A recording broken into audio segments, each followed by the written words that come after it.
Live from Westside Church in Bend, Oregon, this is Behind the Message.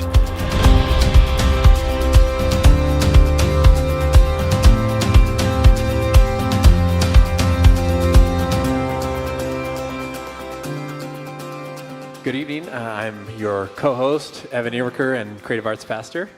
You almost just said host, didn't you? Yeah, I almost just said host. I didn't. You just left me out of it. No, it's fine. Yeah. It's all good. And as a co-host, I have another co-host who is Ben Fleming, That's the right. Generations pastor here at Westside Church, and the host of this service earlier tonight. That's true. You did a good job hosting. Doesn't Ben do a nice job when he's on this platform? That was the most reluctant applause. Like, because we have to, we will clap. Steve, it's been a great day. We've been hearing from you talking about vulnerability, which, as you've shared in this message, you, the church, and specifically, you have become kind of known for vulnerability through everything that you've walked through, and we've talked much about that. So talk to us about this sense of like, okay, now it's the church's turn to also be vulnerable and not all by myself. Yeah, well, I don't know if I certainly don't think I'm the only one in our church who's vulnerable, but because of being in the public eye, maybe more, you can start to feel a little bit like that. But I do believe that there are people in our church who are opening up their lives to others and sharing and being open and honest about their shortcomings, about their failures, about their dreams, etc. But I want us to be known as a church like that, not just as a leader like that, but that when people arrive and become linked into our community, they experience a safe environment where they can be vulnerable as well. So you're saying if we're not vulnerable, we're highly susceptible to our souls burning out. Yeah. And I've thought about it a little bit. I'm not saying I disagree with you. I agree with you, but I also think, man, vulnerability seems super exhausting. Like you could almost come at it from the other direction and say, man, if I'm going to live a highly vulnerable life, that sounds like I'm going to burn out just as fast as not being vulnerable. Yeah. I hear you. Let me tell you, I hear you. And I think that what I'm not saying is that everybody needs to stand in front of a few hundred people and share their weaknesses and failures and temptations and all of that. And so like one other person, and if that sounds exhausting, then I think there's probably something else going on in our souls, that probably other brokenness and rejection issues that at some point we need to deal with those things or our souls will wither away. Yeah. So vulnerability opens up the pathway towards wholeness and health, whereas closing up, it's like we use this, I think we've used an illustration like this a lot, where your pond that doesn't have any, entry or exit point, it will start to smell really bad. There's something about vulnerability that opens up the pathway for the water to flow in and out, and keep the ponds of our lives, the streams of our lives healthy. So what would you say to that person who, as I am this person a lot of times, who says, look, I'm not an emotional person. I'm kind of private. I don't share a whole lot. It's not that I don't want to be vulnerable. It's just this is my personality type. What do we say to that kind of a person? Well, your soul, Ben, you need to be. Yeah, talk to me. This is for me. I know somebody texted the same. I'm an extreme introvert, and it's funny that I do what I do, but I love silence. I love not talking. I love being I'm good being in the room with people, but I don't always want to talk about deep things going on in my life. I kind of avoid those things a lot of times, and so I'm a little bit like that, Ben. But what I've realized through the tragedies and things that I've been through, that if I don't have those relationships in my life, that I can be that when I need to have that, they're not there. You know what I'm saying? So it's almost like preparing for something maybe later that might happen that opens up conversation. So I just think it's a valuable thing to have. Now, again, I don't think it's like every week you have talking about deep things. Yeah, that does sound exhausting to me, and maybe to some that's like, wow, that sounds awesome, But for us, it's like, no, that actually sounds exhausting. But I don't want to live in isolation, because there will be moments in our lives where we need relationship, deeper soul connection with another human. One of the first questions that came in via the text line, which is, of course, on the screen if you want to text in, it says, please speak about the wisdom of carefully choosing who you are vulnerable with. You talk about what is a safe space. You're not being vulnerable in a safe space. You're in public. Yeah. You're not encouraging everybody to do that. So what is that safe space, and how do you find that person who's safe or that can take this kind of vulnerability? Well, you guys know I don't tell you everything, right? I mean, so let's not give me too much credit for being vulnerable publicly. I mean, there's a lot of things that would scare people away, and so Like This none is of just your the business, podcast. Ben. You can say whatever this you is want the here. podcast. Yeah. It's not the. But no, it's really, not the like, message. so having that person, right? I mean, from this place looking out, could I say that I trust everyone in this room for me to share the deepest things in my soul and have confidence that they're not going to use it against me or take it and manipulate it or whatever? Do I have that confidence? Well, let me see. No, I don't. No. Without even looking, I can tell you I don't. I don't have that. And I don't want that. And they don't want that either. So I think, but do I have someone that I can trust fully, that's got my back, that I know will not use it against me, that will not bring it back up? Love doesn't keep record of wrongs. You know, someone that 1 Corinthians 13 is true for my life. Do I have that person? And it can just be one. I have a handful of that, but no more than that know everything. And they embrace me. Matter of fact, they embrace me more because of it. Which doesn't mean I want to do more. I don't want to be more broken. I want to keep getting healthy. But it's an amazing thing to have just a couple of people in your life but you have to be wise with who they are. And the distinction between vulnerability in a healthy environment and oversharing is big. You know, coming from youth ministry, Ben, you're the same. It's like overshare central youth group. You know, everyone wants to just kind of lay out, and you're like, whoa, mixed company. Don't say that. You know, you need to put a lid on that. You know, because kids just kind of don't have that discretion. Right. And I think the last thing that you're advocating for is a church where no one has discretion. Yeah, vulnerability isn't oversharing. That's not vulnerable. That's stupidity. Vulnerability is knowing who you can trust with your whole self. Courage, that word courage actually comes from some root words that mean wholehearted. Like, who do you have that you can be wholehearted and be courageous enough? Because it's hard enough with the people that got your back to be wholehearted with. I mean, it's still not easy. It's still not, because you're still there's something because of maybe the brokenness that we've experienced. It's like, I'm pretty sure, but there's still this nagging thing like, well, and maybe it's the devil whispering in your ear, they're gonna use this. They're not gonna love you if you share this with them. And you just have to have courage to break through that and go, wait, no, this person has got my back and they love me, and I need to have a space where I can be open, and they also can be open and vulnerable with me.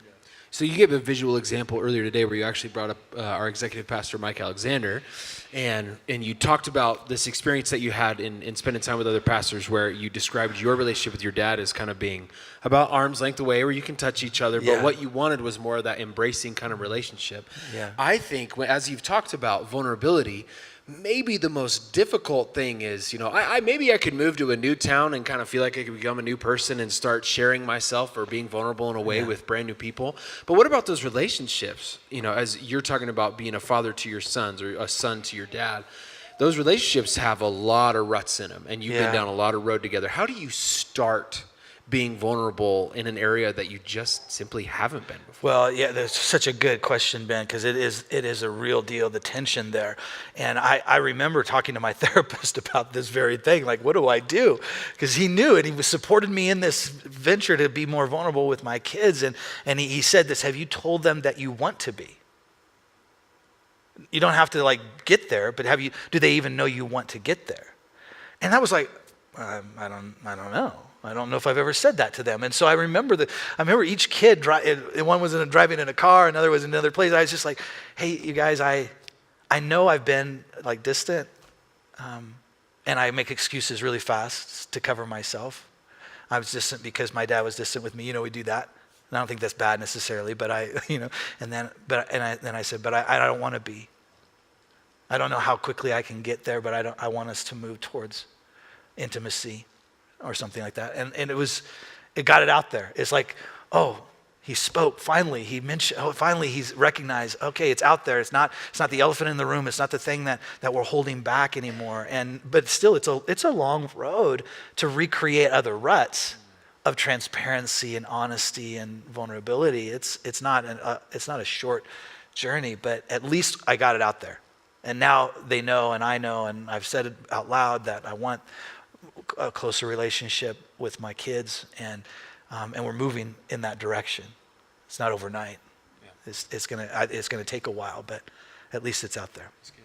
And even vocalizing that to your kids seems like that's a lot of times the hardest step to take, because I'm imagining if my dad was like, hey, I want to be more vulnerable and intimate in our conversations, I'd be like, oh man, let's find some distraction, right. You know? Like those are hard, vulnerable conversations that can get raw. Yeah. And kind of like you're talking about how you had that needing to push through the awkward, I guess, yeah. to get to a place of vulnerability. Is that true not just with your kids or your parents, but is that what you're talking about when it's a friend or someone you're looking for? Yeah, absolutely. You have to break through that. Somebody, what's that quote from the Green Book? Is that the world is filled with lonely people not willing to make the first step, something like that. And somebody has to take the first step and put yourself out there.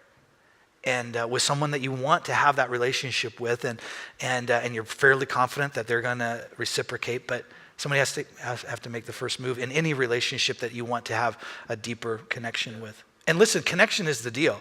It's not like be vulnerable for vulnerability's sake. Who wants that, Ben? Right? We don't. I don't. But we desire connection. Right. We desire connection, and I don't know any other way.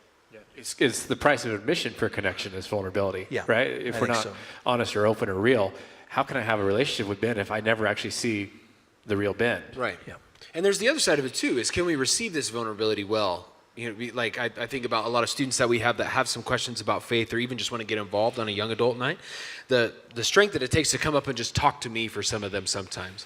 And I think early on in ministry, or when I was more immature, not that I'm completely mature now, but people would come up to me or share something vulnerable or something hard, and I would react kind of, oh, that's heavy, that's difficult. I don't know if I want that shared with me. So much of the healing can be about how we react to it, because you're right. Once they take that first step, if it's not received in a proper fashion, then that can burn that person. Yeah, and use wisdom, right? Like I shared with Mike in the illustration. I grabbed him because I wanted intimacy.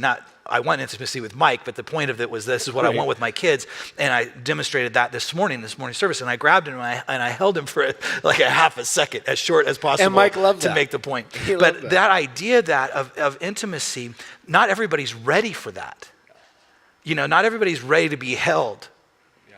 So you have to gauge their receptivity. Where are they at with their openness, and move a little step closer to that, but not like I'm going to be vulnerable with you whether you like it or not, Ben. You know, and like, well, that's not healthy either. You have to use wisdom. Does our effectiveness in life, especially as Christians, we talk about we need to go into all the world and preach the gospel, and we need to love God and love people. Does that start with us, though? Does that start with some of this, me being vulnerable, some personal health, before the love God people? Is there an order to all that? How do we put all these things that Jesus has called us to do? Because this sounds like, and kind of the classic church person might be like, gosh, this message is all about me.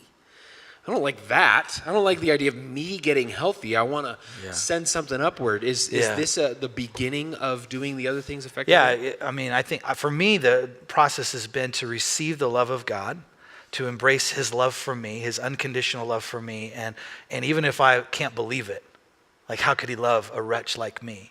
Because that's where we sometimes start. But then to open our hearts up to that love and let that love so radically transform us, our image of ourselves, that we see ourselves as loved by God and we believe it. And then that progresses to then we can love our neighbor. I think if we just try to love our neighbor and we haven't experienced the love of God or the love for ourselves that comes from receiving the love of God, then our love for others will be shallow and ritualistic and religious, not transformative, because it needs to come from the transformative work of God in us. Some great questions coming in. if you've been authentic in the past in a small group, or in your case, a large group, and people admire your vulnerability, but they themselves aren't ready to be vulnerable, what do you do? Yeah, you got to take a step. You got to move. You can't just you just can't stay where you're at. Maybe it is talking with a therapist about why it's so difficult to move into vulnerability. That's what it took for me. I had to have someone, a third party that didn't want anything from me or need anything from me to help me get there, to be willing to open up my heart. And by the way, I can be vulnerable with you. It's easier for me to share stuff with a large group than with my family. And that's a problem, right? But that's reality. So I think just making a move, asking some deeper soul questions is why am I unwilling to be vulnerable? And then maybe invite someone into that dialogue, of why, I'm not willing to be. Maybe it is with a third party or somebody on our pastoral staff or something like that. Just start a conversation about why it's so hard for us to be vulnerable. We've got a question via our Facebook live stream. Hello to all of you watching the live stream on Facebook. Question is, do you think all marriages include vulnerability? Is it a given? Let's take a poll. No, just kidding. We can do that via Facebook, I think. No, it's not. It's not. Do I wish every marriage was? Yes, I do. I really do. I really, really, really do. I've experienced a level of embrace that I didn't know was possible with Suzanne, who knows everything and still chooses to love me. Wow. But does that happen in every marriage? No. And so if you're married and you don't have that, maybe one spouse wants it, the other one doesn't. You just have to start the conversation somewhere and not push it and not try to force it and not try to hurry it, but start having the conversation. I remember Suzanne calling me out at one point, and she did it with such grace and love and gentleness, but it was like, she's saying, I need you to open up to me. I know something's not right with you or with us or whatever, but I need you to tell me. I needed that, and it took therapy for me to get there. But and I would encourage every relationship to move in that direction. Can you touch on vulnerability with God? What if you're having trouble being vulnerable with others for fear of being vulnerable with yourself and even God himself? Yeah, it all depends. I think for me, the transformative work there was I realized who God is and who he isn't, and what he does and what he doesn't do. And so I used to think that he judged me for all the sins and the things, but there was a moment in my life where I really accepted the verse that he loved us while we were still sinners, and it opened up my heart to him like never before. Does he like when I'm fallen and living in sin and broken? No, of course not. Not because of religious reasons, but because he wants me to experience life and joy and abundance, right? And so he wants to continue to work with me and help me, but he's not like this or the police officer or anything. He's a loving father, and father, even for a lot of people, is a hard metaphor. And I encourage anyone who hasn't had a good experience with a father to put that imagery aside and allow God to define to you who he really is to you. And it will look like a good father, not the bad one. And to allow yourself to open up, because that's where it starts. That's where all that starts. Like Seth was talking last week, it's what do you believe about what God believes about you? That matters significantly in this journey towards vulnerability. So what about the other side of this? We talk about this sets you free, it makes your soul feel better, it allows other people to have a more deep, authentic relationship with you.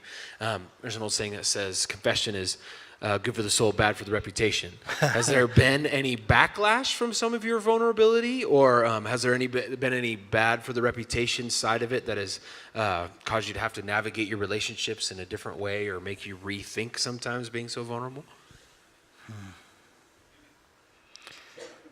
Yeah, someone came to me after one of the services this morning and asked me to stop talking about Chase. they were, I understood where he was coming from, because it's hard to be confronted with someone's pain over and over. I kind of understood where he was coming from. So I do worry sometimes about that, man. I worry that I don't want to be the sad church, and I don't think we are. But I don't want to be. I have mixed feelings. I don't know if I want to be known as the vulnerable church, but I certainly don't want to be known as the closed one. You know. That's good. And so the backlash, I guess, is people maybe who, I don't know. There hasn't been a lot of backlash. There's been more. I've seen more pastors being willing to be transparent from their pulpits as a result of my transparency, and I can only think that's a positive for the community of faith in Central Oregon. You know, and so we keep pressing in with wisdom and God's help. You know, but. I never want this for me or for any of you to start covering up, you know, because it's easier for you or for the people around you if you just don't talk about your brokenness or your dreams. You know, vulnerability isn't just always about brokenness, right? It's not always about hurt. It's about being willing to share your dreams and confidence that the person across from you isn't going to shoot them down right away. Suzanne and I we had to work this one out, because I just love going big. I was like, Susie, let's like move to Croatia. And she would look at me and like, are you stupid? You know, our kids are 3, 4, and 1, 3, and 4. What is that? That's. And so I'm like, well, yeah, you're probably right. That's stupid. And it wasn't good for us. And so she and we had to learn how to, like, okay, wait. Ladies, listen, your man might dream a lot, but is he actually going to do 90% of what he dreams about? Yes. No, we're not. We're just not that smart. Just let it run the course. You just don't have, let it run its course. And listen, and you're gonna, if he's more fulfilled and more alive, you will be too, and vice versa. And I think that, and that vulnerability. So vulnerability isn't just about brokenness. It's about dreams and fostering that in the people that we love around us. That's a big deal. Rebecca and I had to do the same thing. And we still work through it sometimes, where the first time I shared the big dream, she looked at me like, and I said, that's it. Yeah. Never again. I'm not sharing this with you again. And then it broke her heart when I was sharing my big dreams with other people. Yeah. And then she was the 10th to know. Yeah. Yeah, that's really good. And now I share your dreams to her. I just send her a text. Here's what Ben is dreaming about at work. We got a great system going on here. It sounds broken to me, guys. I'm just saying. It sounds like a broken Why is system. Evan texting you so late? That's weird. Anyway, that's a terrible segue into this question, but I'm going to do it. It's a perfect segue. Do you think it's important to have that level of vulnerability before you make the decision to get married? And that's a great question. Yeah, okay, so Suzanne and I talked about this. So what we do typically, and I'm trying to remember back, I've been married 25 years, so I know I'm a little out of this whole thing. But what we've observed and what we remember doing is that we would put on the mask when we were dating, trying to get to know someone. We wanted to put our best foot forward. We wanted to put the social media version of ourselves for that person to fall in love with. Here's the problem, and you all know the problem without me even saying what the problem is that year one, I thought you were. Right. So there's got to be some level of vulnerability earlier than maybe what you're comfortable with. I remember Suzanne and I, man, we fought a lot early on, before we were ever married. And I remember that it blew up one time. We were just arguing, and I said, are you going to love me even if I never change? And she was like, what? She had to come to grips with this idea that maybe this guy is never going to be different. See, ladies, you love to think, oh, he's got so much potential. If I can just get a couple of years with him.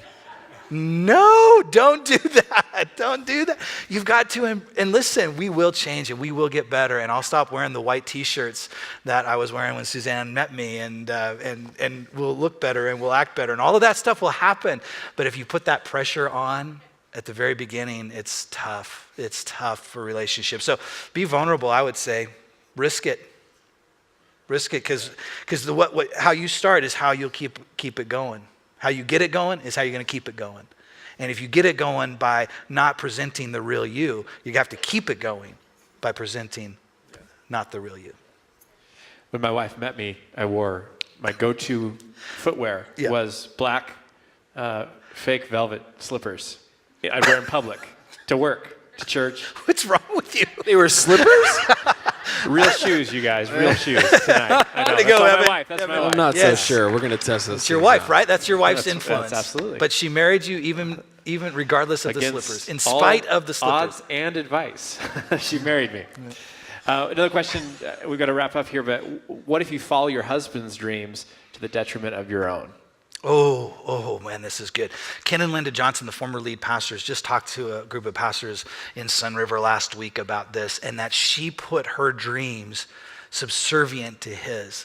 And she said something so powerful. She said both dreams can flourish at the same time. I was like, Linda, you got to talk more about this, because that is not what our culture experiences, especially in the church, is that there's this kind of idea that women have to lay their dreams down for the men. What if both can flourish? And sure, there might be seasons, right, where one gets emphasis or the other, but never think that you have to lay your dreams down. She actually had the ladies take a minute and share with their, we did it with one another, but she wanted the ladies to share with your husband, what's your dream? And it was amazing. And then we did some public conversation, and there was so many that said, I don't remember. I don't remember what my dream was. And I remember Suzanne and I going through this just a few years ago when she was pursuing the nursing degree, and Linda asked her, is this what you really want to do for the rest of your life? And she took Suzanne, all the way back to her early 20s when she had a call from God to be in ministry and to help people find their fit and pursue God. And she was not running from that, but she had laid that down so I could finish school, so I could get the first job, so I could do this, so I could do that. I never asked her to do that, but we just never talked about it. And that's unfortunate, you know? So I would say to the young people in the house, you don't have to let your dream die on the altar of a relationship. Both can flourish. Which I think leads to the importance of continued vulnerability. It's not just one time. You got to keep having the conversation. Because specifically with dreams with my wife and I, when we started dating, I was so in love with the fact that she wanted to be a nurse. And I thought, man, this would be cool. It'll translate to mission work and all this stuff. And then she came to me at one point and was like, I don't think I want to work so much. I'm tired of it. I think I want to be a mom more. Yeah. And I was like, what? First of all, you make way more money than me, you know? But it actually took vulnerability in that way too, to sink back into this different role that I hadn't anticipated going in, but it's continuing the conversation, because it was different year 1 and 2 than it was year 5, 6. Yeah, and that brings up one last thing, and then we'll finish. But I think that what is our response to someone who's being willing to be vulnerable with us is really important. What's our initial reaction? You know, is it to no, that's a bad idea, or don't do that, or I can't believe you just shared that with me, and oh, you're a horrible person, or whatever the extremes might be, right? Or is it, thank you. Yeah. Thank you for sharing your heart with me. It helps me to know how to love you more. It helps me to understand where we're at. Maybe it's hard for me to hear sometimes, but I recognize that that was really hard for me to hear. But thank you for sharing. What if that was our typical response to someone else being vulnerable in our lives? Well, let me just finish by, is this okay, or do we need to finish the podcast? Okay, so I want to close with this idea of this, you know, I grew up thinking it was just me and Jesus was fine. I didn't need to be vulnerable with anybody else. I didn't need to be vulnerable with friends or family or my spouse once I got married. It's just me and Jesus. And I came to this conclusion through preparing this message, is that you and Jesus isn't enough. And you're like, and I know some of you are like, whoa, wait a second. But let me tell you a story and then see if you agree with me. One of my closest friends ever was going through one of the darkest nights of his life. The darkest night of his life. And he invited a handful of friends to come with him on that dark night and pray with him. This is Jesus, Garden of Gethsemane, facing the cross. The Son of God, God himself in the flesh, needed his 3 closest friends to walk with him, sit with him, and pray with him. If he needed connection, how much more do we? How much more do we need to have 1, 2, or 3 friends who, when the going really gets tough, we know that we can call on them to, hey man, I just need you to walk with me. I need you to sit with me. I need you to pray with me. I don't need you to try to fix it. I don't need you to try to make everything feel better. I just need my bros and my sisters to sit with me and be with me. If he needed it, how much more do we need it? That connection with one another. Let me pray for us. Jesus, I pray that you would open up our hearts to being vulnerable with another. Jesus, help us to have the courage and the love for ourselves that press us toward opening up our hearts and our lives to another person. Give us the courage to do that, the confidence. Show us who to do that with, what to say, how to say it. Holy Spirit, lead us and guide us in this journey and help us to be people who are open, honest, and transparent before you, before ourselves, and before others. We love you, Jesus, and we know that we can't do this without you, without your presence, without your word. In Jesus' name, amen. Thanks you guys so much for being here tonight, and thanks for having the conversation, and we'll see you next week, and have a great week.